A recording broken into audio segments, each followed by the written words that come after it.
क्या ये बहुत थोड़ी हैरान करने वाली नहीं लगती कि मतलब प्रशांत महासागर में किसी अनजान से द्वीप के पास पानी का तापमान बस जरा सा बदल जाए तो उसका सीधा असर महाराष्ट्र या पंजाब के किसी किसान की फसल पर पड़ सकता है। हाँ बिल्कुल।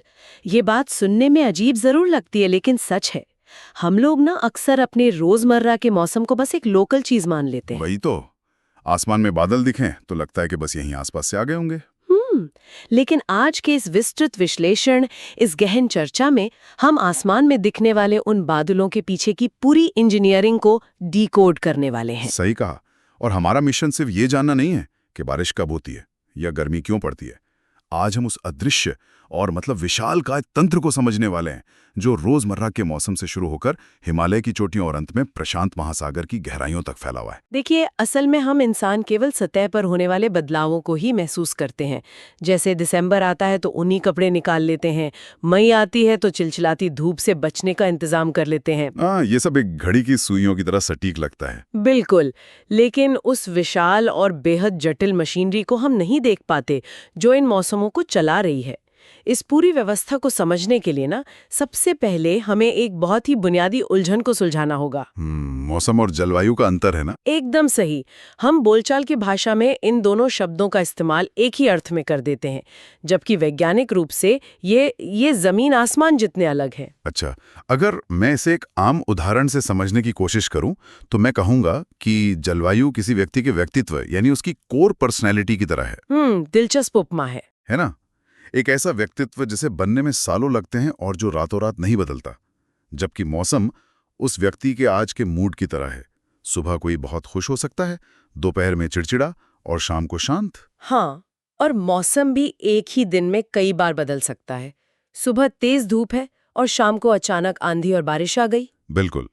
लेकिन जलवायु को मापने के लिए तो एक बहुत बड़े क्षेत्र में कम से कम 30 वर्षों से अधिक के मौसम के मिजाज और उसकी विविधताओं का कुल योग देखा जाता है। ये व्यक्तित्व और मूड वाली बात ना इस अंतर को समझने का सबसे सटीक तरीका है।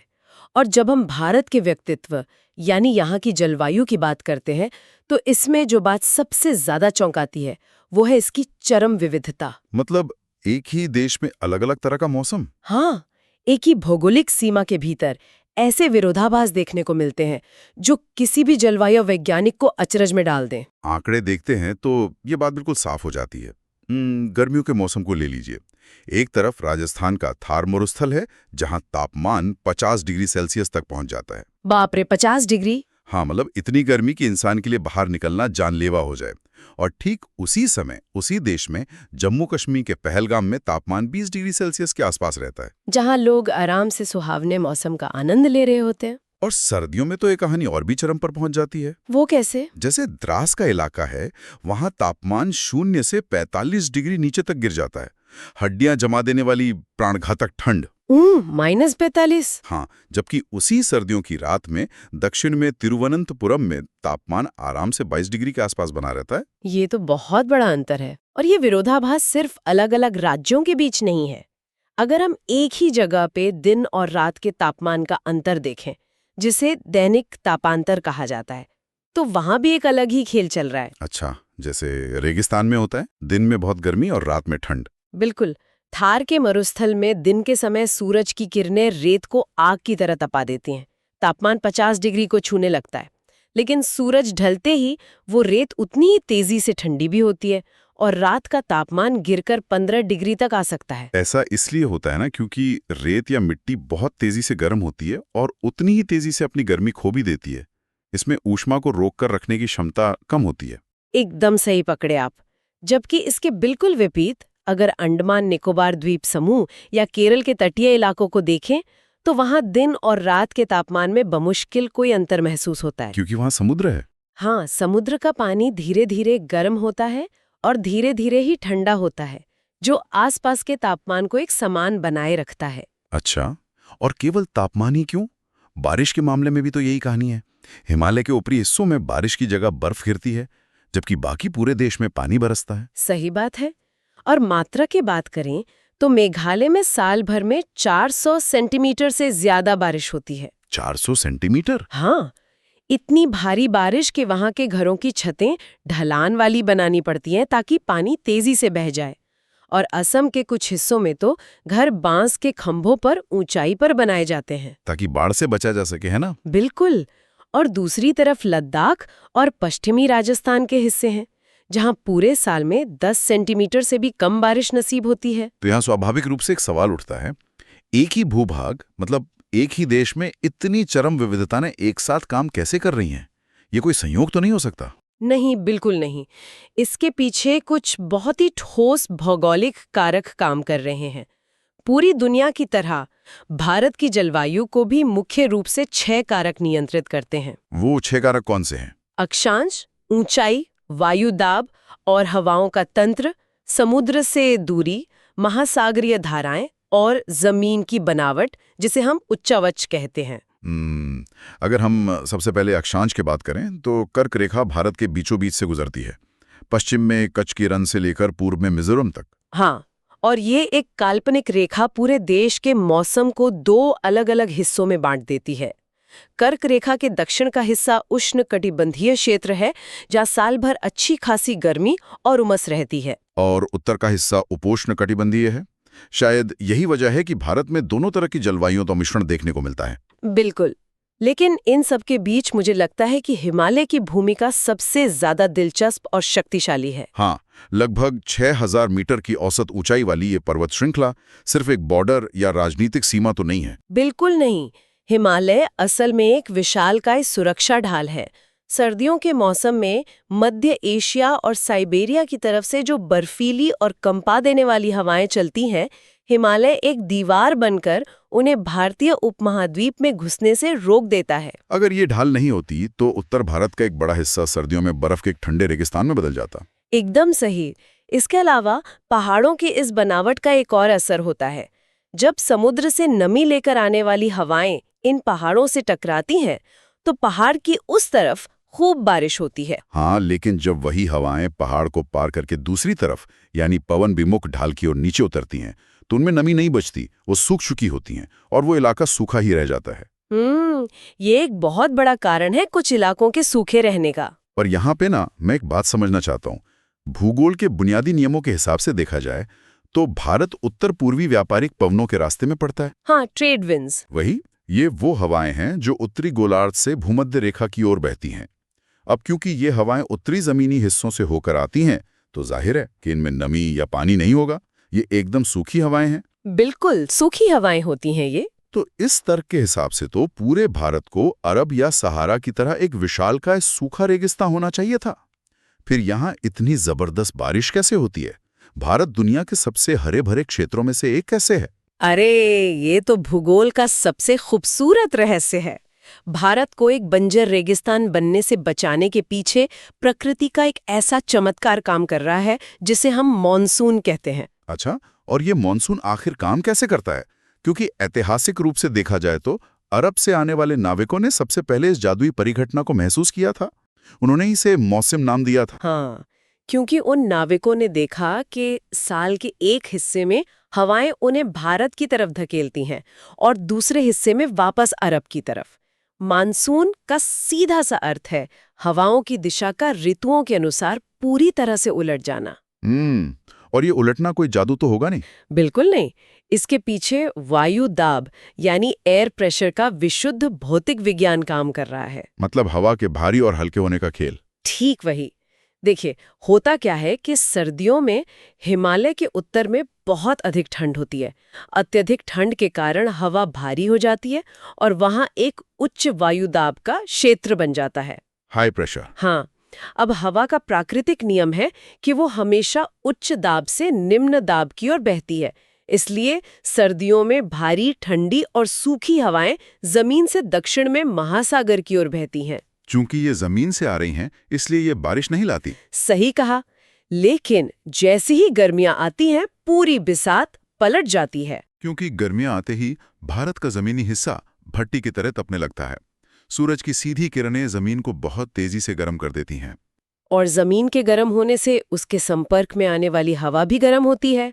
गर्म हवा हल्की होकर ऊपर उठने लगती है।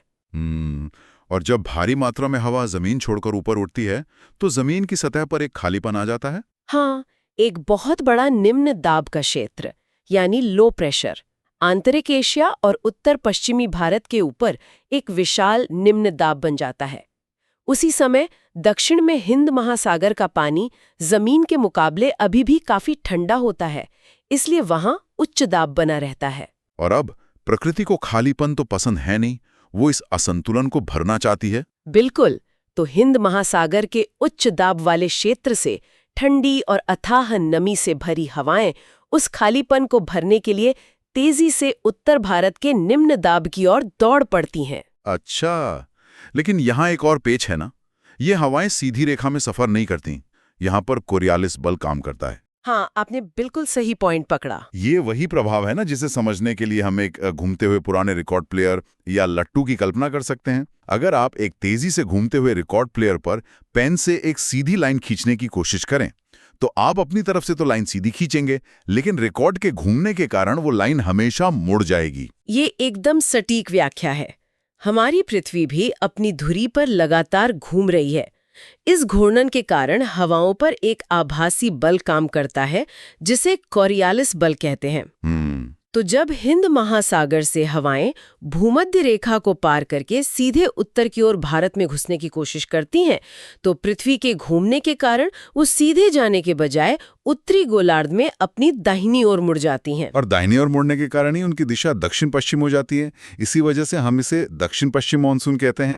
बिल्कुल, ये हवाएं हजारों किलोमीटर तक गर्म महासागरों के ऊपर से यात्रा करती हैं, अपने अंदर स्पंज की तरह पानी सोख लेती हैं और जब भारत की जमीन से टकराती हैं तो मूसलाधार बारिश करती हैं। जरा सोचिए, अगर पृथ्वी घूमना बंद कर दे तो कोरियोलिस बल काम नहीं करेगा, हवाएं सीधे निकल जाएंगी और बारिश का ये पूरा पैटर्न हमेशा के लिए खत्म हो जाएगा। ये बात डराने वाली भी है और हैरान करने वाली भी।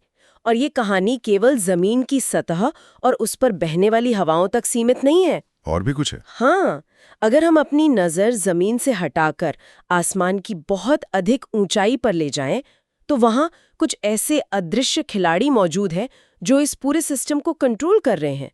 क्षोभ मंडल में लगभग 12 किलोमीटर की ऊंचाई पर वहाँ जेट धाराएं बहती हैं। ये वो अत्यधिक तेज हवाएं हैं जो एक बहुत ही संकरी पट्टी में बहती हैं ना। इनकी गति या आंकड़े तो डराने वाले हैं। हाँ, बहुत तेज होती हैं ये। 184 किलोमीटर प्रति घंटा। 184 किलोमीटर प्रति घंटा तो किसी भयंकर विनाशकारी तूफान की गति होती है जो हमारे सिर के बहुत ऊपर पूरी शांति से बह रही है। सही कह रहे हैं आप। लेकिन इतनी ऊपर बहने वाली हवाएं नीचे हमारे मौसम को कैसे प्रभावित करती हैं? इनका प्रभाव बहुत गहरा है। देखिए, सर्दियों में एक उपोष्ण कटिबंधीय पश्चिमी जेट धारा बहती है। यही वो धारा है जो भूमध्य सागर की तरफ से उठने वाले पश्चिमी चक्रवाती विक्षोभ को भारत के उत्तर पश्चिमी हिस्से तक खींच लाती है। अच्छा, तो जब दिल्ली या पंजाब में दिसंबर या जनवरी में कड़ाके की ठंड के बीच अचानक बारिश होने लगती है तो वो इन्हीं जेट धाराओं का कमाल है। एकदम सही। और गर्मियां आने पर क्या होता है? गर्मियों में जैसे ही सूरज उत्तर की ओर बढ़ता है, ये पश्चिमी जेट धारा खिसक कर हिमालय के उत्तर में चली जाती है और फिर एक नई धारा जिसे पूर्वी जेट धारा कहते हैं, वो प्रायद्वीपीय भारत के ऊपर बहने लगती है। और इसका क्या काम होता है? ये धारा दक्षिण पश्चिम मानसून को दिशा देने और उसे एक लय में लाने का काम करती है। आसमान के इस खेल में एक और बहुत ही दिलचस्प घटना का जिक्र आता है, अंतः उष्णकटिबंधीय अभिसरण क्षेत्र, जिसे अंग्रेजी में संक्षेप में ITCZ कहते हैं। हाँ, ITCZ। ये नाम थोड़ा भारी भरकम लगता है, लेकिन क्या हम इसे एक बहुत बड़े मानसूनी गर्त या सीधे शब्दों में एक वैक्यूम क्लीनर की तरह समझ सकते हैं? वैक्यूम क्लीनर एक बहुत अच्छा तरीका है इसे समझने का। ITCZ असल में विषुवत वृत्त के पास वो क्षेत्र है जहां उत्तर और दक्षिण गोलार्ध की व्यापारिक हवाएं आकर आपस में टकराती हैं। अच्छा। यहाँ हवाएं लगातार ऊपर की ओर उठती रहती हैं, जिससे एक स्थायी निम्न दाब बना रहता है। गर्मियों के दिनों में सूरज की तेज गर्मी के कारण ये पूरा का पूरा ITCZ खिसककर उत्तर की ओर सीधे गंगा के मैदानों के ऊपर आ जाता है। ओहो, तो ये एक विशालकाय वैक्यूम की तरह काम करता है जो मानसूनी हवाओं को और भी ज्यादा ताकत से अपनी ओर खींचता है। बिल्कुल। नमी को खींचने की इस प्रक्रिया में मुझे तिब्बत के पठार की भूमिका सबसे ज्यादा हैरान करने वाली लगी। तिब्बत का पठार, जो दुनिया की छत कहलाता है, वो गर्मियों में एक विशाल भट्टी की तरह तपता है। हाँ, बहुत बुरी तरह तपता है। तो क्या हम कह सकते हैं कि ये आसमान में 9 किलोमीटर की ऊंचाई पर लगा हुआ एक विशालकाय एग्जॉस्ट फैन है? बिल्कुल। गर्मियां आते ही तिब्बत का ये विशाल और ऊंचा पठार सूरज की सीधी किरणों से भयानक रूप से गर्म हो जाता है। कोई भी जमीन जब इतनी ज्यादा गर्म होती है तो उसके ऊपर की हवा तेजी से और बहुत हिंसक रूप से ऊपर की ओर उठने लगती है। इसे तीव्र ऊर्ध्वाधर वायुधाराएं कहते हैं ना। हाँ। जब इतनी सारी हवा ऊपर उठती है तो वो समुद्र तल से 9 किलोमीटर की ऊंचाई पर एक उच्च दाब का क्षेत्र बना देती है और नीचे एक भयंकर खालीपन छोड़ देती है। ये विशाल एग्जॉस्ट फैन सिस्टम हिंद महासागर से नमी वाली हवाओं को और भी ताकत से भारत की तरफ खींचता है। ये मॉनसून के इंजन को एक एक्स्ट्रा गियर दे देता है। तो अब तक की बातों से ये साफ हो जाता है कि भारत की बारिश सिर्फ हमारे अपने भूगोल पर निर्भर नहीं है। इसमें हिमालय की दीवार है, तिब्बत की भट्टी है, हवाओं का दबाव है। हाँ, लेकिन बात सिर्फ एशिया तक सीमित नहीं है। अच्छा? जब हम इस प्रणाली के वैश्विक संबंधों को देखते हैं तो पता चलता है कि हमारी जलवायु का कंट्रोल स्विच हजारों किलोमीटर दूर बैठे महासागरों के पास है। मतलब ये सब आपस में जुड़े हुए हैं? बिल्कुल। मानसूनी तंत्र पूरी तरह से एक वैश्विक नेटवर्क का हिस्सा है। अफ्रीका के पास स्थित मेडागास्कर द्वीप का ही उदाहरण लीजिए। मेडागास्कर? हाँ, मेडागास्कर के पूर्व में हिंद महासागर में एक स्थायी उच्च वायु दाब का क्षेत्र होता है। इस क्षेत्र की स्थिति कहाँ है और ये कितना शक्तिशाली है, इसका सीधा असर इस बात पर पड़ता है कि भारत में मानसून की हवाएं कितने जोर से आएंगी। ये उस धक्का देने वाली मशीन का एक अहम हिस्सा है। और फिर प्रशांत महासागर का खेल शुरू होता है। दक्षिणी दोलन या सदर्न ऑसिलेशन, ये एक ऐसी घटना है जो भारत से इतनी दूर होती है लेकिन इसका असर सीधे हमारे किसानों पर पड़ता है। ये कैसे काम करता है? दक्षिणी दोलन को समझने के लिए हमें 2 जगहों पर नजर रखनी होती है। एक है प्रशांत महासागर में ताहिती नाम का द्वीप और दूसरा है हिंद महासागर के ऊपर उत्तरी ऑस्ट्रेलिया में डार्विन। अच्छा, ताहिती और डार्विन। सामान्य वर्षों में ताहिती के पास हवा का दबाव ज्यादा होता है और डार्विन में हवा का दबाव कम होता है। हवाएं ज्यादा दबाव से कम दबाव की ओर चलती हैं और ये स्थिति एक शानदार ताकतवर मॉनसून का संकेत होती है। लेकिन कुछ खास वर्षों में प्रकृति ये बाजी पलट देती है ना? हाँ, बाजी पलट देती है। मतलब प्रशांत महासागर का दबाव कम हो जाता है। बिल्कुल। प्रशांत महासागर के ऊपर हवा का दबाव हिंद महासागर की तुलना में कम हो जाता है। हवा के दबाव के इस उलटफेर को ही दक्षिणी दोलन कहते हैं। मौसम विज्ञानी लगातार ताहिती और डार्विन के बीच वायु दाब के अंतर को नापते रहते हैं। अगर ये अंतर ऋणात्मक आता है, यानी प्रशांत महासागर का दबाव कम हो गया है, तो ये खतरे की घंटी है। खतरे की घंटी? हाँ, इसका सीधा मतलब होता है कि हवाएं प्रशांत महासागर की तरफ खिंचने लगेंगी और भारत में मानसून औसत से कमजोर रहेगा और देर से आएगा। बाप रे! तो अगर प्रशांत महासागर में ताहिती के पास दबाव कम हुआ तो हमारे यहाँ सूखे जैसी स्थिति बन सकती है। ये सच में चौंकाने वाला है। और इसी पूरे चक्र के साथ एक और बहुत ही कुख्यात नाम जुड़ा हुआ है, एल नीनो। हाँ, एल नीनो। अक्सर खबरों में इसका नाम एक विलन की तरह लिया जाता है। एल नीनो असल में इसी दक्षिणी दोलन से जुड़ा हुआ एक समुद्री लक्षण है। होता यह है कि पेरू के तट के पास अचानक एक गर्म समुद्री जलधारा बहने लगती है। ये गर्म पानी समुद्र की सतह के तापमान को बढ़ा देता है। और हम जानते हैं कि जहां गर्मी होगी वहां की हवा ऊपर उठेगी और निम्न वायु दाब का क्षेत्र बनेगा। बिल्कुल। एल नीनो के कारण पूर्वी प्रशांत महासागर के ऊपर एक बहुत मजबूत निम्न वायु दाब का क्षेत्र बन जाता है।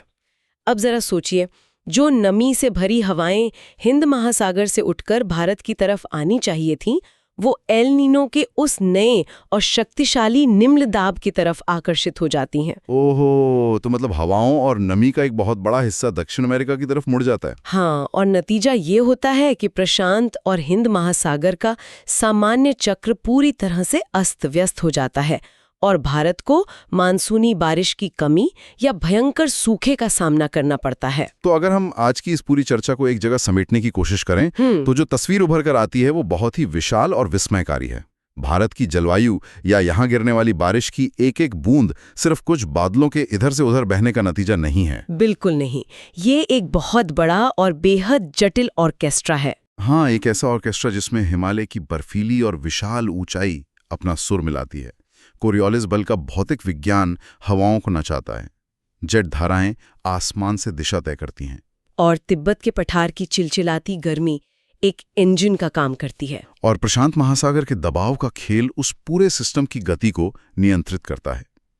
इन सभी के बीच एक बेहद सटीक और संतुलित तालमेल का नतीजा है हमारा रोजमर्रा का मौसम। और ये तालमेल इतना ज्यादा नाजुक है कि अगर इसके किसी एक भी हिस्से में जरा सी भी गड़बड़ी हो जाए तो उसका असर पूरे सिस्टम पर और अंततः हमारी जिंदगी पर पड़ता है। और यहीं से मेरे मन में एक ऐसा सवाल उठ रहा है जो इस पूरी व्यवस्था को देखने के हमारे नजरिए को बदल देता है। आज हमने देखा कि हमारा ये पूरा जीवनदायी मानसून तंत्र तिब्बत के पठार के गर्म होने की तीव्रता, जमीन और समुद्र के तापमान के अंतर और महासागरों के दबाव के बीच एक बेहद नाजुक संतुलन पर टिका हुआ है। बहुत ही नाजुक संतुलन। ये संतुलन लाखों सालों से काम कर रहा है।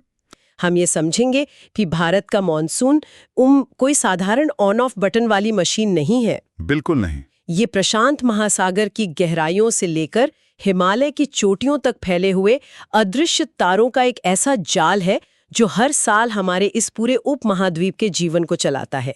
और जैसा कि आपने अभी इशारा किया, इसकी सबसे दिलचस्प शुरुआत भारत से नहीं बल्कि पेरू के तट से होती है। एकदम सही कहा आपने।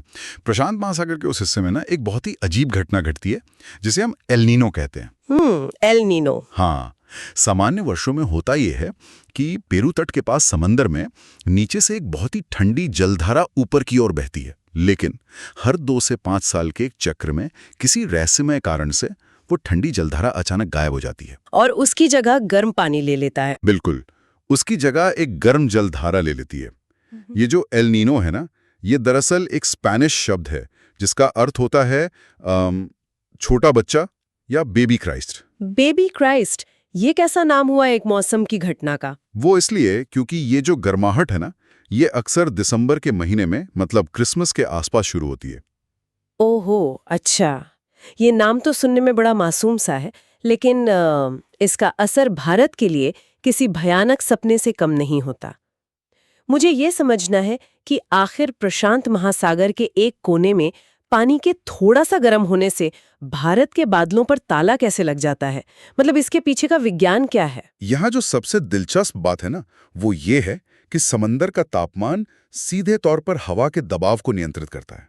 अच्छा। आप इसे ग्लोबल हवाओं की एक कन्वेयर बेल्ट की तरह सोचिए। ठीक है। सामान्य तौर पर जो व्यापारिक पवनें होती हैं, जिन्हें हम ट्रेड विंड्स कहते हैं, वो प्रशांत महासागर के गर्म पानी को धकेलकर एशिया और ऑस्ट्रेलिया की तरफ लाती हैं। और इसी वजह से हमारे हिस्से में नमी और बारिश आती है ना? बिल्कुल। लेकिन जब एल नीनो आता है तो पेरू के पास का पानी इतना ज्यादा गर्म हो जाता है कि वो हवा के दबाव का पूरा गणित ही उलट देता है। बाप रे। हाँ, वे ट्रेड विंड्स जो हमारी तरफ आनी चाहिए थी, वे कमजोर पड़ जाती हैं। तो अगर मैं इसे एक उपमा दूं तो ये कुछ ऐसा है जैसे प्रशांत महासागर के बीचों बीच किसी ने एक विशाल हीटर चालू कर दिया हो। हाँ, बहुत बढ़िया उपमा है ये। और अब वो हीटर उस कन्वेयर बेल्ट के इंजन को जैम कर रहा है जो बादलों को हमारी तरफ धकेलने वाला था। एकदम सटीक।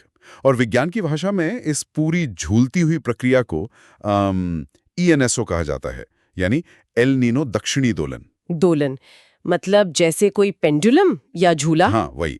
दोलन या ऑसिलेशन का मतलब है एक सीसॉ या झूले की तरह काम करना। जब प्रशांत महासागर के ऊपर हवा का दबाव गिरता है तो हिंद महासागर के ऊपर दबाव बढ़ जाता है। अच्छा, एक तरफ नीचे तो दूसरी तरफ ऊपर। हाँ, और इस उच्च दबाव के कारण हवाएं भारत की तरफ बढ़ने के बजाय वहीं रुक जाती हैं। और नतीजा ये होता है कि भारत में बारिश का इंजन धीमा पड़ जाता है, जिससे कई बार भयंकर सूखा पड़ता है। ये तो हो गई दुनिया के उस पार की बात जहां से मानसून का स्विच कंट्रोल हो रहा है। लेकिन प्रशांत महासागर से लौटकर अगर हम सीधे भारत की जमीन पर आएं तो मॉनसून के आने से पहले भारत खुद भी तो एक बहुत बड़ा मंच तैयार करता है। बिल्कुल करता है। मैंने पढ़ा था कि भारत की सर्दियां और गर्मियां कोई खाली समय नहीं है, वे मॉनसून को भारत की तरफ खींचने के लिए एक बहुत बड़ा वैक्यूम बना रहे होते हैं। हाँ, इससे समझने के लिए हम सर्दियों से शुरू करते हैं। नवंबर से फरवरी के बीच भारत के ज्यादातर हिस्सों में उत्तर पूर्वी व्यापारिक पवनें बहती हैं। ये हवाएं जमीन से समुद्र की ओर बह रही होती हैं। तो जमीन के ऊपर से आने के कारण इनमें पानी या नमी तो होगी नहीं। एकदम सही। इसीलिए पूरा उत्तर और मध्य भारत इस समय बिल्कुल शुष्क रहता है। लेकिन इसी नियम का एक बहुत बड़ा अपवाद है तमिलनाडु। हाँ, ये बहुत दिलचस्प है। मतलब जब पूरे देश में बारिश नहीं हो रही होती, हाँ, तब सर्दियों में चेन्नई और उसके आसपास के इलाकों में भयंकर बारिश होती है। और ऐसा क्यों होता है? ऐसा इसलिए होता है क्योंकि यही हवाएं जब जमीन से बंगाल की खाड़ी के ऊपर से गुजरती हैं, हाँ, तो वहां से खूब सारी नमी सोख लेती हैं। हाँ, और फिर जैसे ही वे वापस मुड़कर कोरोमंडल तट यानी तमिलनाडु से टकराती हैं, हाँ। वे सारा पानी वहीं उड़ेल देती हैं। बिल्कुल, हवा वही है। जी। उसने रास्ते में समंदर से पानी चुरा लिया। क्या बात है। और देखिए, इसके अलावा उत्तर भारत में सर्दियों के दौरान ना एक और बहुत ही दिलचस्प मौसमी घटना घटती है, जिसे पश्चिमी विक्षोभ या वेस्टर्न डिस्टर्बेंस कहते हैं। हाँ, इसके बारे में तो बहुत सुना है सर्दियों में। ये दरअसल भूमध्य सागर यानी यूरोप और अफ्रीका के बीच मेडिटेरेनियन सी है ना, वहां से उठने वाले चक्रवाती तूफान है। यही बात मुझे हमेशा हैरान करती है। मतलब भूमध्य सागर भारत से हजारों किलोमीटर दूर है। वहां का तूफान ईरान, इराक और अफगानिस्तान को पार करके दिल्ली और पंजाब तक कैसे पहुंच जाता है? इसके पीछे जेट स्ट्रीम नाम की बहुत ही तेज गति वाली हवाओं का हाथ होता है। Jet stream? हाँ, ये वायुमंडल में काफी ऊंचाई पर बहती हैं। वे इन बादलों को एक हाईवे की तरह तेजी से उड़ाकर भारत के उत्तर पश्चिमी हिस्से में ले आती हैं। बाप रे, मतलब नेचर का अपना एक्सप्रेसवे है। बिल्कुल। और ये बारिश मात्रा में बहुत कम होती है, लेकिन सर्दियों में बोई जाने वाली रबी की फसलों के लिए, जैसे कि गेहूं हो गया, उसके लिए ये बारिश किसी अमृत से कम नहीं होती। इसे स्थानीय भाषा में ना महावट कहा जाता है। महावट? अच्छा। और फिर सर्दियां खत्म होती हैं और आती है भारत की चिलचिलाती गर्मी, मतलब मार्च से मई का समय। जैसे जैसे सूर्य उत्तर की ओर यानी कर्क रेखा की तरफ बढ़ता है, हमारा उत्तर पश्चिमी भारत, विशेषकर थार का रेगिस्तान, ना एक भट्टी की तरह तपने लगता है। एकदम भट्टी। तापमान 45 डिग्री सेल्सियस पार कर जाता है, लू चलने लगती है। ये धूल भरी गर्म हवा इतनी खतरनाक होती है कि इससे लोगों की जान तक जा सकती है। हाँ, और इसी भीषण गर्मी के बीच ना कुछ पूर्व मानसूनी गतिविधियां भी होती हैं, जैसे बंगाल में इस दौरान भयंकर आंधियां और मूसलाधार बारिश आती है, जिसे काल वैसाखी कहते हैं। हाँ, क्योंकि ये वैशाख के महीने में आती है। वहीं अगर हम दक्षिण की ओर जाएं तो केरल और कर्नाटक में इसी मौसम में जो बारिश होती है उसे आम्र वर्षा या मैंगो शावर्स कहा जाता है। मैंगो शायर्स, क्योंकि ये आम पकाने में मदद करती है। बिल्कुल, ये बारिश आम की फसल को जल्दी पकाने में बहुत मदद करती है। लेकिन मेरा एक सवाल है यहाँ पर। हम सब इस गर्मी को कोसते हैं। ये 45 डिग्री का तापमान, ये लू, ये सब कुछ बहुत ही असहनीय होता है। पर अगर हम इसके पीछे के भौतिकी को देखें, क्या हम ये कह सकते हैं कि ये भीषण गर्मी असल में मॉनसून को भारत खींचने के लिए एक जरूरी बुराई है, मतलब एक नेसेसरी हीवल? देखिए, ये बहुत ही महत्वपूर्ण पॉइंट उठाया आपने। थर्मोडायनामिक्स का सीधा सा नियम है कि गर्म हवा हल्की होकर ऊपर उठती है। राइट। तो जब थार का रेगिस्तान और पूरा उत्तर पश्चिम भारत 45 डिग्री पर तपता है ना, तो वहां की हवा बहुत तेजी से ऊपर की तरफ उड़ जाती है। जी। इसके कारण जमीन की सतह पर एक बहुत बड़ा कम दबाव का क्षेत्र या कह लीजिए गड्ढा या वैक्यूम बन जाता है। और प्रकृति को वैक्यूम से तो नफरत है, वो इसे किसी भी तरह भरने की कोशिश करेगी। बिल्कुल, यही वो वैक्यूम है जो एक अदृश्य चुंबक की तरह काम करता है। ये भूमध्य रेखा के पार दक्षिणी गोलार्ध से नमी से भरी व्यापारिक पवनों को अपनी ओर खींचना शुरू कर देता है। तो अगर गर्मी ना पड़े तो मॉनसून भी नहीं आएगा। एकदम सही। अगर उत्तर पश्चिम भारत में यह भयानक गर्मी ना पड़े तो वो कम दबाव का क्षेत्र बनेगा ही नहीं, और अगर वो नहीं बनेगा तो समंदर के ऊपर उड़ने वाले बादलों को भारत की जमीन की ओर आने का कोई कारण ही नहीं मिलेगा। यहाँ चीजें वाकई बहुत रोचक हो जाती हैं, क्योंकि अब गर्मी ने अपना काम कर दिया है, मंच बिल्कुल तैयार है, वैक्यूम बन चुका है, और अब उस खाली जगह को भरने के लिए बादलों की एक पूरी फौज भारत की ओर बढ़ती है। हाँ, इसे हम मॉनसून का प्रस्फोट या बर्स्ट कहते हैं। मैंने एक जगह पढ़ा था कि ये व्यापारिक पवनों की तरह कोई शांत और नियमित हवा नहीं है, ये स्पंदमान या पल्सेटिंग प्रकृति की होती है। हाँ, इसका मतलब है कि ये हवाएं ना एक समान गति से नहीं चलती, ये झटके से आती हैं। झटके से? हाँ, जब ये दक्षिणी समुद्रों से नमी लेकर भूमध्य रेखा को पार करती हैं, तो पृथ्वी के घूमने के कारण, जिसे हम कॉरियोलिस बल कहते हैं, उसके प्रभाव में ये दाईं ओर मुड़ जाती हैं। अच्छा। ये 30 किलोमीटर प्रति घंटे की रफ्तार से भारत की तरफ बढ़ती हैं। और जब जून के पहले सप्ताह में ये भारतीय प्रायद्वीप के दक्षिणी छोर यानी केरल के तट से टकराती हैं, तो ये कोई हल्की फुहार नहीं होती, सीधा तूफान। बिल्कुल अचानक बादलों की गड़गड़ाहट और बिजली की चमक के साथ ना मूसलाधार बारिश शुरू हो जाती है। इसी अचानक होने वाले हमले को मानसून का फटना या बर्स्ट कहते हैं। और भारत के प्रायद्वीप का जो आकार है, जो नीचे से वी शेप का है, वो इस बादलों की फौज को दो अलग अलग शाखाओं में चीर देता है ना। एक हिस्सा अरब सागर की तरफ से आगे बढ़ता है और दूसरा बंगाल की खाड़ी की तरफ से। एकदम सही। अरब सागर वाली शाखा पश्चिमी घाट से टकराते हुए बहुत तेजी से उत्तर की ओर भागती है। ये कोई 10 जून के आसपास मुंबई पहुंचती है और फिर सौराष्ट्र और कच्छ की ओर मुड़ जाती है। और दूसरी शाखा? वहीं दूसरी तरफ बंगाल की खाड़ी वाली शाखा भी उतनी ही तेज गति से आगे बढ़ती है और जून के पहले हफ्ते में ही उत्तर पूर्वी राज्यों यानी असम और मेघालय में प्रवेश कर जाती है। और यहीं पर भूगोल यानी हमारे पहाड़ों का रोल सबसे अहम हो जाता है। पहाड़ सिर्फ स्थिर पत्थर नहीं है, वे हवाओं का रास्ता तय करने वाले ट्रैफिक पुलिस की तरह काम कर रहे हैं। हाँ, ट्रैफिक पुलिस बहुत सही शब्द है। जब बंगाल की खाड़ी वाली शाखा उत्तर पूर्व पहुंचती है तो सामने हिमालय की विशाल दीवार खड़ी होती है। हिमालय उन मानसूनी हवाओं को सीधे उत्तर की ओर मतलब तिब्बत जाने से रोक देता है और उन्हें मोड़कर पश्चिम की तरफ गंगा के मैदानों की ओर धकेल देता है। बिल्कुल। और अंततः अरब सागर की शाखा और बंगाल की खाड़ी की शाखा, ये दोनों गंगा के मैदान के उत्तर पश्चिम भाग में जाकर वापस एक दूसरे से मिल जाती हैं। क्या बात है। यहाँ ना एक और दिलचस्प तथ्य है जो अक्सर लोग नजरअंदाज कर देते हैं। भारत की मुख्य भूमि पर मानसून जून में आता है, लेकिन हमारे जो द्वीप हैं अंडमान और निकोबार और लक्षद्वीप, वहां ये हवाएं अप्रैल के अंत या मई के पहले सप्ताह में ही पहुंच जाती हैं। ओहो, मतलब मानसून की सबसे पहली बारिश तो द्वीपों पर होती है। लेकिन ये पूरा तंत्र जमीन पर पहुंचने के बाद भी शांत नहीं होता ना। मॉनसून का व्यवहार बहुत ही अजीब है। ये लगातार बारिश नहीं करता और यही बात हमें दुनिया के सबसे नम स्थान मासिनराम के अजूबे की ओर ले जाती है। हाँ, मासिनराम। ये मेघालय में खासी पहाड़ियों पे दक्षिणी श्रृंखलाओं में स्थित है। दुनिया में सबसे अधिक वर्षा यहीं दर्ज की जाती है। हाँ, मैंने सुना है वहाँ की गुफाओं के बारे में भी। बिल्कुल। ये जगह अपनी प्राकृतिक स्टेलेक्टाइट और स्टेलेग्माइट गुफाओं के लिए भी बहुत प्रसिद्ध है, जो सदियों से पानी के टपकने से बनी हैं। लेकिन देखिए, मासिनराम में इतनी भारी बारिश होने का कारण सिर्फ बादलों का होना नहीं है। तो फिर क्या है? वहां के पहाड़ों का एक कीप या फनल के आकार का होना है। बंगाल की खाड़ी से आने वाली नमी से भरी हवाएं इस फनल में घुस तो जाती हैं, लेकिन बाहर नहीं निकल पाती, तो मजबूरन उन्हें सारा पानी वहीं गिराना पड़ता है। बाप रे, मतलब वो बादल एक तरह से वहां ट्रैप हो जाते हैं। हाँ, एकदम। मासिनराम में तो लगातार बारिश होती है, लेकिन देश के बाकी हिस्सों में मानसून का एक और अजीब व्यवहार देखने को मिलता है, जिसे हम वर्षा में विराम या ब्रेक्स इन मानसून कहते हैं। मतलब बारिश हो रही है और अचानक 1-2 हफ्ते के लिए आसमान बिल्कुल साफ हो जाता है, भयंकर उमस होने लगती है, जैसे मानसून वापस ही चला गया हो। ऐसा क्यों होता है?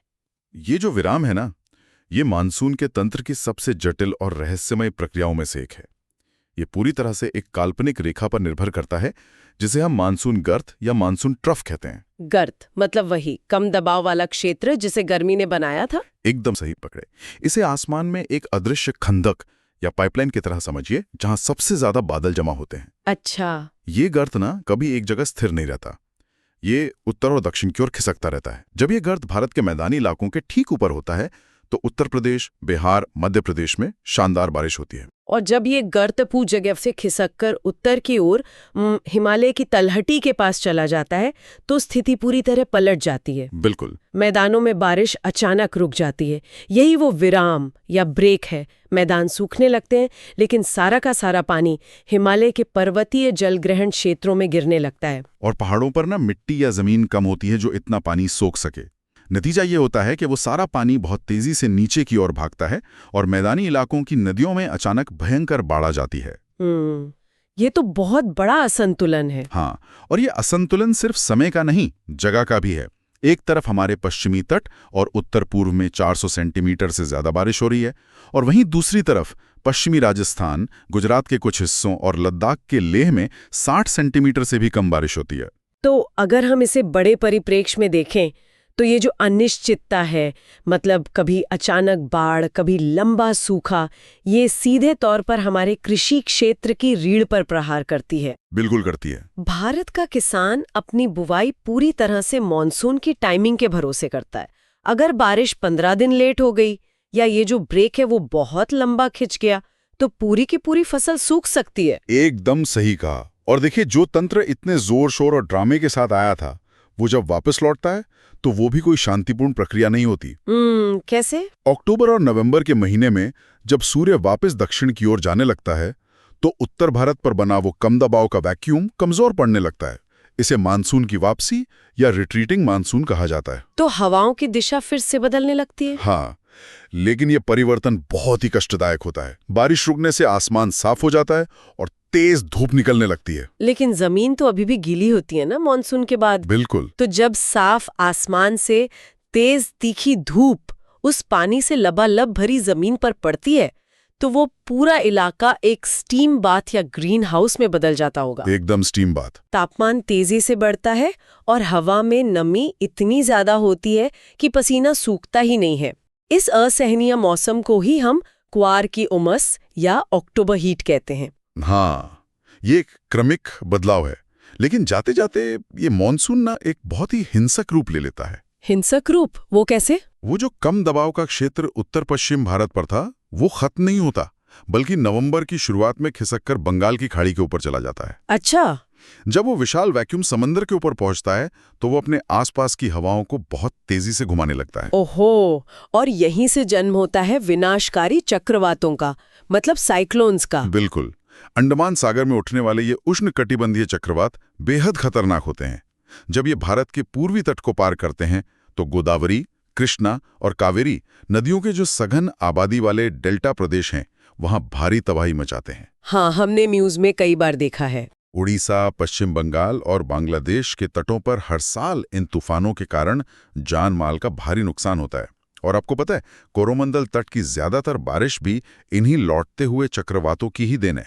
तो ये बात तो बिल्कुल साफ है कि मानसून एक बहुत ही उथल-पुथल, भरा, अनिश्चित और कई बार विनाशकारी तंत्र है। एक तरफ ये क्वार की उमस से परेशान करता है तो दूसरी तरफ चक्रवातों से तबाही लाता है। हाँ, ये तो है। लेकिन इस पूरे विश्लेषण में इतनी सारी भौगोलिक भिन्नताओं के बावजूद एक जो सबसे खूबसूरत बात सामने आती है वो ये है कि ये पूरा तंत्र भारत के लिए ना एकता का परिचायक है। बिल्कुल। देखिए, हिमालय पर्वत अत्यंत ठंडी उत्तरी ध्रुवीय हवाओं को भारत में आने से रोकता है, जिससे पूरे उत्तर भारत का तापमान अपेक्षाकृत गर्म रहता है। सही बात है। दूसरी ओर प्रायद्वीपीय भारत 3 तरफ से समुद्र से घिरा है, इसलिए वहां का तापमान बहुत ज्यादा ऊपर नीचे नहीं होता। इन सब के बावजूद भारत के हर कोने में जलवायु की एक ही धड़कन है और वो है मानसून। बारिश चाहे ज्यादा हो या कम, अनिश्चितता कितनी भी क्यों ना हो, उत्तर के कश्मीर से लेकर दक्षिण के कन्याकुमारी तक हर व्यक्ति इस मॉनसूनी लय से बंधा हुआ है। हमारा पूरा का पूरा कृषि चक्र इसी कैलेंडर पर चलता है। यहाँ तक कि हमारी संस्कृति और हमारे त्योहार भी इसी के इर्द गिर्द बुने गए हैं। हाँ, बिल्कुल। फसल बोने से लेकर कटाई तक के गीत ना इसी बारिश के स्वागत में गाए जाते हैं। जो नदी घाटियां इस बारिश के जल को समेट कर ले जाती हैं, वे अलग अलग राज्यों से होकर गुजरती हैं, लेकिन फिर भी वे पूरे देश को एक साझी इकाई में पिरो देती हैं। आज की इस पूरी चर्चा से ये बिल्कुल स्पष्ट हो जाता है कि दुनिया कितनी गहराई से आपस में जुड़ी हुई है। प्रशांत महासागर में एक जलधारा के तापमान में हुआ आधा डिग्री का बदलाव ये तय करता है कि हमारे खेतों में बुवाई कब होगी और हमारे त्योहारों की रौनक कैसी होगी। बिल्कुल। लेकिन देखिए, ये पूरी कहानी हमें एक बहुत ही गंभीर और सोचने पर मजबूर करने वाले मोड़ पर लाकर छोड़ती है। आज हमने देखा कि कैसे एल नीनो, व्यापारिक पवनें, पहाड़ों की दिशा और तापमान का ये पूरा जटिल विज्ञान सदियों से भारतीय कृषि और हमारे जीवन के कैलेंडर को चला रहा है। लेकिन आज वैश्विक जलवायु बहुत तेजी से बदल रही है। समंदर का तापमान बढ़ रहा है और एल नीनो जैसी प्राकृतिक प्रक्रियाएं अब ज्यादा तीव्र और अनियमित होती जा रही हैं। तो सोचने वाली बात यह है कि अगर ये ग्लोबल इंजन इसी तरह पटरी से उतरता रहा तो क्या आने वाले दशकों में हमें अपने उन प्राचीन कृषि चक्रों और सदियों पुराने उन त्योहारों को पूरी तरह से बदलना पड़ेगा जो केवल मॉनसून की इसी लय पर टिके हुए हैं? ये एक बहुत बड़ा सवाल है। क्या हमारी संस्कृति को जलवायु परिवर्तन के इस नए शोर के बीच कोई नई धड़कन खोजनी पड़ेगी? ये एक ऐसा सवाल है जो इस पूरी चर्चा के बाद हवा में तैरता हुआ महसूस होता है। बिल्कुल। लोग खुद भी इस बारे में सोच सकते हैं। आज के इस गहरे विश्लेषण में हमारे साथ जुड़ने के लिए धन्यवाद। अगली बार हम फिर से किसी ऐसे ही विषय के अनछुए पहलुओं को गहराई से समझेंगे। तब तक अपने आसपास के मौसम को सिर्फ आसमान की तरफ देखकर नहीं, बल्कि पूरे वायुमंडल के नजरिए से देखते रहिए।